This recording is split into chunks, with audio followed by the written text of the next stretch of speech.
Hello, everyone. I think that we are live now. Yes, great. So, hi, everyone, and welcome. My name is Claire Freer, and I'm Head of Specialist Account Management at OneBright. And I've worked in the world of fitness, health, and wellbeing for over 30 years. I've often worked alongside, in that time, occupational health teams, HR and wellbeing services, looking after large corporates with multiple on-site services to utility companies, blue light services, and consumer good businesses, and even a Formula One company. And I'll guide you through the next 30 minutes of our webinar alongside Dr. Anna Sandel.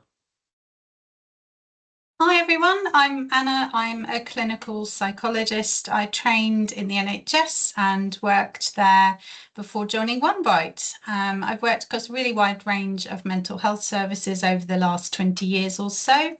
And much of my career has been with physical health settings such as chronic pain services or oncology services.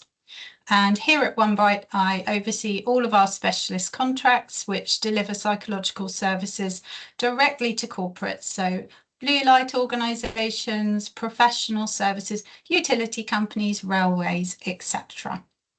And I'm glad to be here today. Wonderful. Thank you, Anna. And thank everybody for joining us today. Really appreciate it.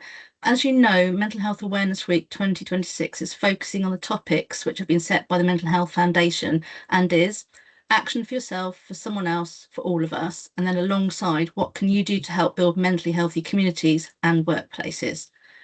Before we get started, just cover a quick few sort of housekeeping points. We are recording the session and it will be circulated to everybody afterwards, just so that you're aware. The microphones we've muted to minimise any background noise, and there will be 5 minutes at the end for you to ask any questions. You can put them in the chat, and you can. We will answer as many as we can, but if we don't get round to addressing all the questions, then we'll get in touch with you directly afterwards. And we'll also send out any supporting materials covered today via email. It's quite an informal session, it's more conversational, and hopefully it'll give you some top tips and clinical advice on mental health. There will also be a couple of polls for you to complete, so please look out for them and take part in them, which will be really helpful. Okay, so we'll start. Over to you, Anna. Let's start with the individual, which we talked about at the beginning. What does action for yourself actually look like in today's working world? Thanks, Claire. Well, I think it's about shifting away from a reactive approach to mental health. So we've seen this in physical health with all the kind of push for early intervention.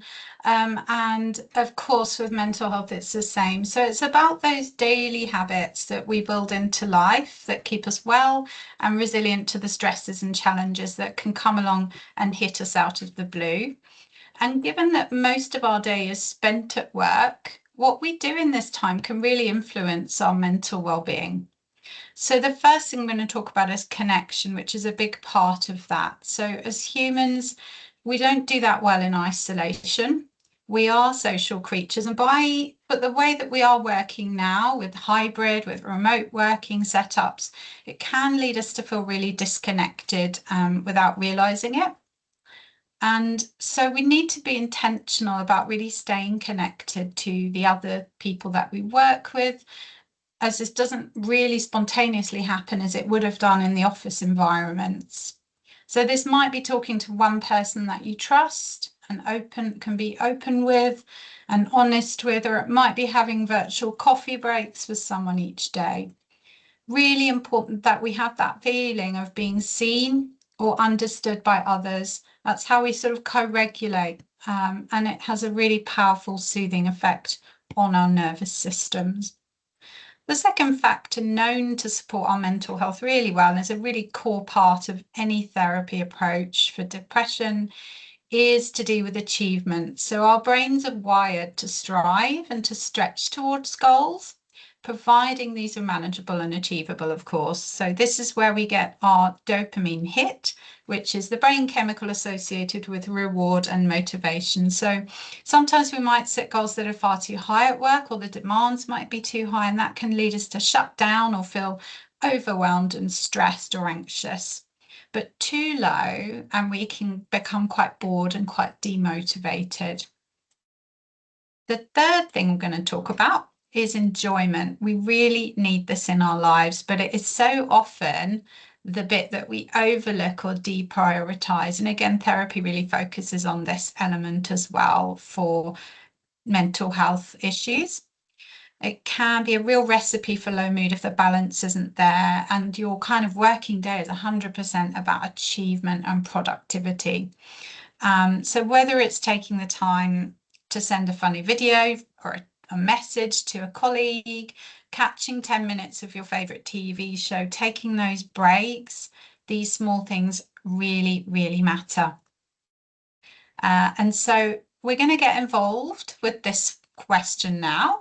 And I would like everyone on the call to have a think of one small thing that maybe you can do today to add 5 minutes of joy or pleasure or fun to your day today. So I will start with mine. I've got a really long train journey later on today, and I'm planning to catch up on all the TV shows that my husband will not watch with me. So I'm really looking forward to that. And we'll just go through the poll and see what's popping up for people. Walk the dog. Yeah, dancing. Lots of music. Lots of dog-related ones here. Animals. Excellent. A great podcast. Yeah. Checking for my holiday. Yes, definitely. Hitting the gym after work, walking. Fabulous. Going for dinner. So all of these things, and it doesn't need to be sort of an hour. It might be just having those little 5 minutes things peppered throughout your day, as well as the things after work. Thank you, everyone, for your involvement with that one. I'm going to also talk about the basics. So I cannot underestimate how important these 3 things are to managing mental health, keeping us well, protecting us from deterioration. So these are sleep, movement, and nutrition. So many of us know about getting these right, but it really is half the battle to feeling mentally well. Sleep is critical to regulating our emotions and rebalancing stress hormones, amongst all the other things that sleep's rebalancing when you're at night. So your hormones, your endocrine system, your immune system, everything resets with good sleep. Physical exercise, of course, most of us know it's good for our mental health. And it has been shown to match the effectiveness of antidepressants in randomized control trials. So it's very powerful for our mood. We also are learning more and more every day about how food influences the gut. So thinking about the balance of brain chemicals needed to support mental health, and really that kind of the more variety of different fruits and veg, and the kind of balance in the gut seems to be really a hot topic of research, and it changes every day. But that is a whole other webinar that we could hold about that topic. Wonderful. Thanks, Anna. That's really interesting. We talked about for action for yourself. What about action for someone else, particularly in the workplace? Yeah, so when we're thinking about how to support others or what we can do for other people, it does again come down to those small, consistent behaviours. So this might be taking the time to properly check in with someone and fully tuning into them and actually listening to how they are. It can make a huge difference. People are really good at masking how they feel. We'll all say, yeah, I'm fine, when maybe we're really not. And people are also really good at spotting when someone isn't fully present with them, or they might not want to hear the real answer. So I think it's really just intentionally giving that person some presence and listening. And we've talked about connection, but staying connected as teams is really important, particularly when people aren't physically together. And that sense of the day-to-day interaction, even informal, can really help people to feel they belong. People feel safe when they're in a tribe that accepts them, and that we feel part of something with some kind of shared goals and unified goals together. I would also say that honesty and vulnerability plays a really big role. So when people, particularly if you're a leader, if you're a manager, people look up to you, And if you're open about your struggles, it really creates permission for others to do the same. And that is what really builds trust, psychological safety, and also elicits the support when we need it. So what characterizes the most resilient people is not about how hard they battle through things alone. It's actually about the ability to recognize when everything is too much for them to cope and to reach out for support. And then finally, something we really underestimate is positive feedback. It's such a simple action, but it's something everybody can do today, and it can completely change somebody's day. And over time, it can really shape the culture in an organization. So see if there's one person that you might want to feed back to today and see the effect of that. And even better, schedule a time in your diary each week to give feedback to others. And I can think of people I work with that do this, and it's really powerful. Wonderful. Thanks, Hannah. I think that piece about giving feedback to others is really important. That's a really great tip. And finally, what does action for all of us look like at organisational level? Yeah, so the things that we do individually are also important at a sort of a macro or an organisational level. So it does start with that clear, open communication within the organisation, and that transparency that can really help build trust and a sense of safety, because without that, it's quite difficult for people to feel comfortable to speak up or seek support. And there's also something about recognizing that people don't operate in isolation. They are shaped by the environment around them, the systems that we're in. And whilst individuals can be doing all the right things to look after themselves, if the environment's not healthy, people won't thrive. And psychological safety is a big part of that. It's become quite the buzzword of the last 5 years. And it really is associated with both well-being, but also predicts performance. And so the Aristotle study by Google that you can all go and have a look at found that those teams that performed the highest also had the highest level of psychological safety. And there are some really great resources on that website as well in terms of what organisations can do. Some other actions that might be creating opportunities for connection. For example, I have worked in a hospital that had a really thriving stair club. So each morning everyone walked to the 10th floor and then back down again and had coffee together. But the organisation supported everybody to start their working day 15 to 20 minutes later. And that was just a really nice example of that opportunity for connection and building in some movement. Or it might be helping teams to understand each other better, giving them the opportunity to get together in person, making sure expectations are realistic and tasks super clear. Thinking creatively, it might be things like manageable workloads, sensible deadlines, of course, all of these things help. But those small changes, like giving people breathing space between those back-to-back meetings. So looking at having your default meeting times set to 25 and 50 minutes, so people actually have a time to kind of go to the toilet in between all their meetings. And ultimately, it's about consistency. So a mentally healthy workplace isn't built through one magic initiative. It's about knowing your staff really well and what they need, but it's built through those everyday decisions that organisations make about how work actually happens, and that's what turns awareness into real impact. Wonderful. Thanks, Hannah. That's some really great ideas and some tips for people to make into action. Sure, thank you. And so Claire, we have talked about what we can do as individuals to look after ourselves. The other part of Mental Health Awareness Week focuses on building healthy communities. So when you think about the workplace as a community, where do you think most organisations are at right now?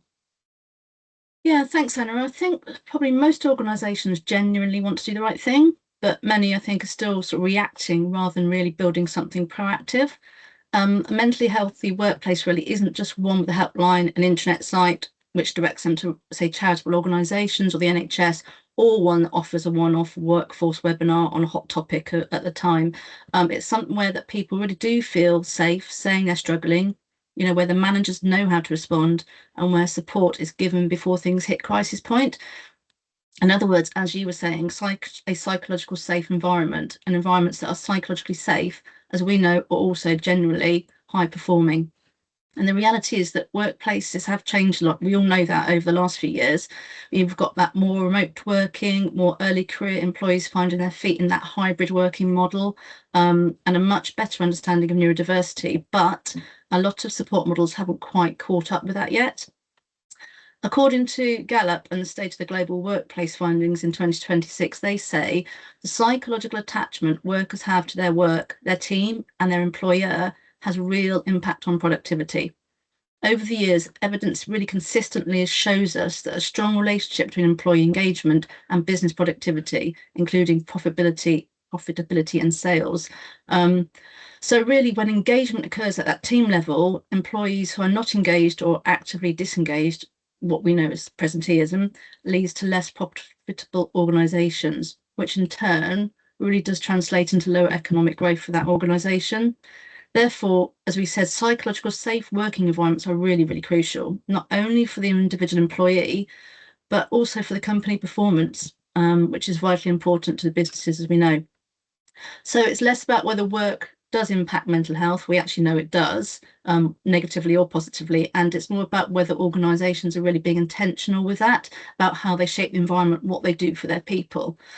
Also, the Keep Britain Working report in March 2026, that's very recently, links nicely with this theme, the theme of this week's mental health awareness topic, building mentally healthy communities. It works really well together. And they say, to achieve that change, we must recognise that the workplace is a community of millions of people.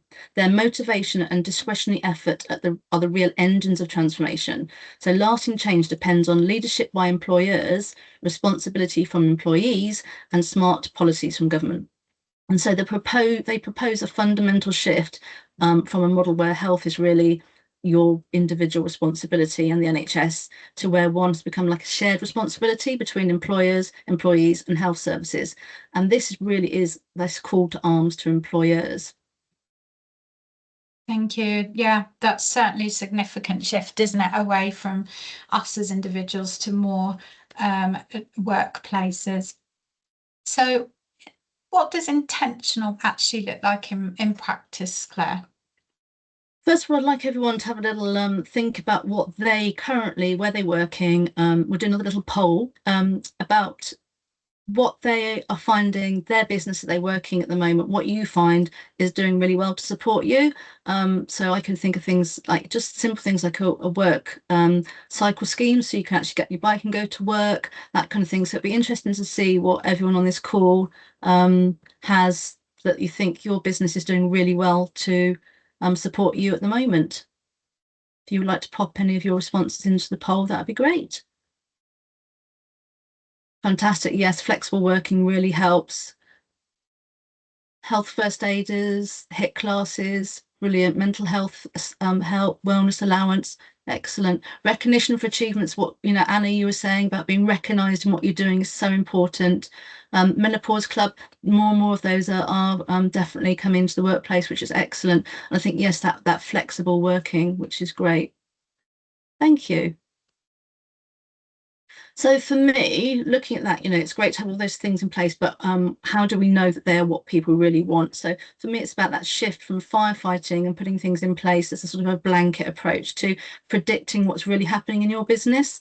And the shift happens really when you stop relying solely on absence data or line manager referrals and start looking at those early signs, like things like whole workforce engagement survey trends, occupational health touch points, or even volume and themes coming through the EAP provision, which can give you some really rich and meaningful information.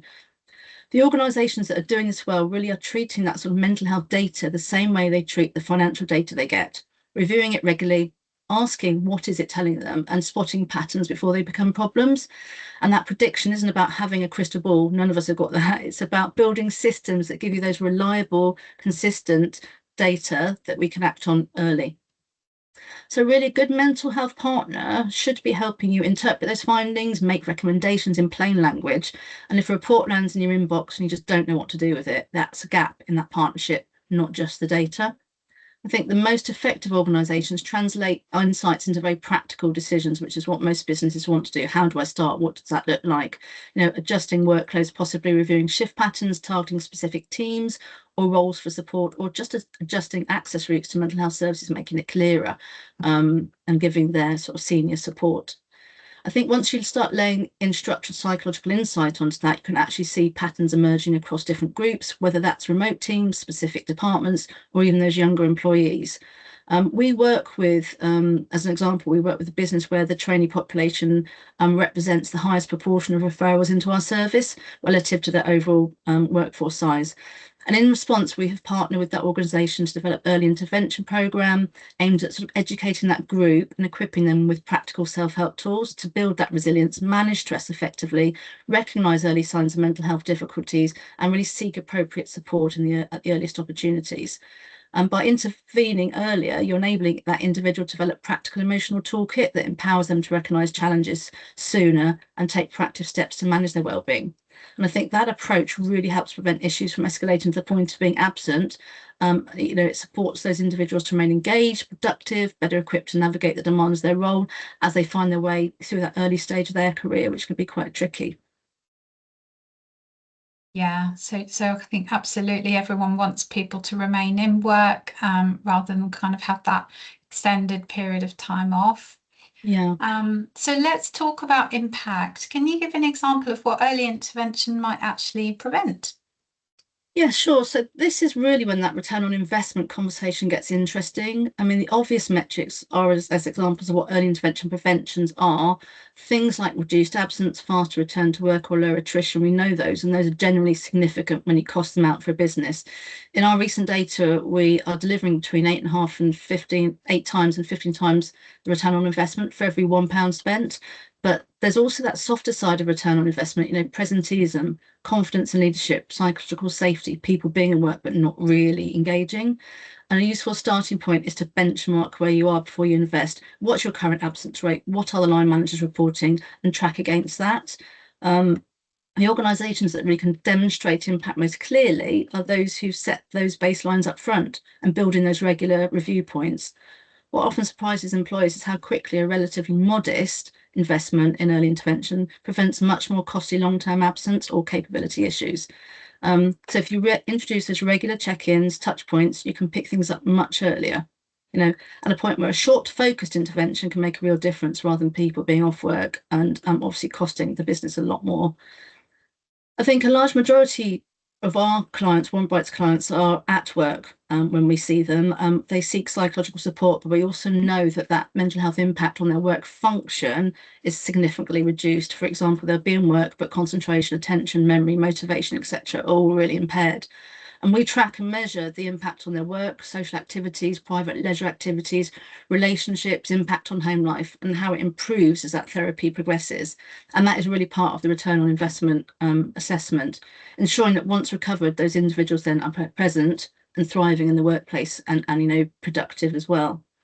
And I think that early signposting to the right preventative support heads it off at the pass and prevents presenteeism. As I said, they're thriving, not surviving. And beyond the cost side, which is obviously very important to most businesses, it means that the person stays well, stays connected, and continues contributing, which is what you really want in that healthy workplace. Absolutely. And I love that, thriving, not surviving, recognising that it's on a continuum of functioning. And in terms of data, Claire, so a lot of organisations collect lots of data, but why is it still so hard to turn that into action? Yeah, and I think that's where a lot of those organisations get stuck. You can have great data, but if no one actually owns it or knows what to do with it, it just sits there, as we said. To make this meaningful, it is essential to not only gather the data, but to ensure that there is capability to interpret and apply insights over the top of that. For example, if you implement a whole workforce psychological survey, it can provide a really clear and comprehensive picture of that organisation's well-being, the risk areas, emerging trends. However, the value of the tool is heavily dependent on how they are positioned and delivered. You know, we currently work with a blue light service delivering annual whole workforce psychological screening. It's been a fantastic at capturing issues early and helping to keep people in work and able to flourish and thrive, you know, going back to that thriving, not surviving. And we found through experience that communication must be carefully managed within these workforce surveys, with a clear and consistent message, you know, wrapped around that with psychological safety, messaging that the purpose is support rather than judgment or consequence. Employees need to feel confident that their responses are confidential, non-threatening, and will not impact their job security, which is key, and enabling that honest and accurate feedback rather than responses shaped by perceived expectations of what they're supposed to answer. Equally important is that visibility from the seniors, you know, senior buy-in. Reinforcing the initiative as a genuine organisational priority is really key. And then when combining that with expert analysis to interpret the findings and translate them into those actionable insights, this approach enables organisations to move beyond data collection and towards meaningful preventative intervention, which is what we want. And the shift happens when mental health is really treated like any other business priority, which is really key, reviewed regularly, clear accountability, and a focus on what are we actually going to do differently because of this. And if you're seeing a high demand in a certain team or group, that's not just interesting, it's actually a real signal to do something and to act. And obviously underpinning all of that is data quality, making sure that the data you've got is of high quality. If you can't trust what you're seeing, it's very difficult to make confident decisions or change policy or change actions within the workplace or know what is actually working. Of course. And so the final question over for you. The question posed in Mental Health Awareness Week is, what can you do to build mentally healthy communities and workplaces? What do you think organisations and leaders should take away from this week? If I had to narrow it down, I'd say it's, you know, decide to actually take action, decide that you're going to look at your data regularly and act on it. Or if your data isn't good enough, look at introducing a whole workforce survey and set a baseline. You know, decide that your support offer is clear and easy to access, not just something people have to go searching for and can't find it. And decide that you're not going to measure, you're going to measure impact, not just look at everything we do. We do an amazing amount of activity here, but actually what's the impact of that activity? Are you putting all your focus in the right areas, really? And at One Bright, that's exactly what we focus on, combining really strong data, clinically validated tools, and really targeted interventions alongside that specific educational session, you know, to create that measurable change. And the organisations that are ahead aren't really necessarily doing more, they've just made those decisions earlier and stick to them. So what I'd like you all to take away today are 3 really clear actions to move from that intent to that impact. So get ahead of the risks, don't just manage it. You know, use those data insights to reduce absence, attrition, and performance drag. Make mental health data drive those business decisions. Treat it like any core key performance indicator with clear ownerships, regular reviews, and measurable actions. And then thirdly, and finally, invest in early support that protects that people's performance. Create those clear, accessible pathways to support those key people and keep them well, productive, and ultimately in work and performing.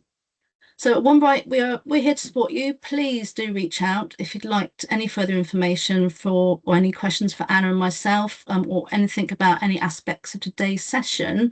If you have any questions, please pop them in the chat. Apologies, we've only got a couple of minutes left to answer any, but please be reassured that if we do, we will answer any questions that come in if we can't do it right now. Fabulous. Thank you, Claire. Some really great points to consider for everyone. Now we do have 1 or 2 minutes for questions that people may have, and we will have a quick look in the chat to see what comes through. I can see one about educational sessions. Claire, you mentioned educational sessions. Can you expand on those, please? Just to be aware that we do all sorts of different educational sessions, you know, introduction sessions for new starters, mental health ambassadors, managing anxiety or depression workshops, line manager training, webinars which are specific to the topic based on what's coming out of your business, such as presenteeism, imposter syndrome, loneliness, menopause in the workplace, all sorts of different types of webinars, and HR teams training, webinars on loneliness, so all sorts of different things that are directed for your business and for the specific issues that are coming up. Thank you. And I think that's all we've got time for. Thank you, everybody. Thank you very much for coming along to today's sessions. We really appreciate it. I hope you got a lot out of it. As I said, the session will be recorded and we will send it out to you later on. Take care. Thank you very much. Thank you, everyone.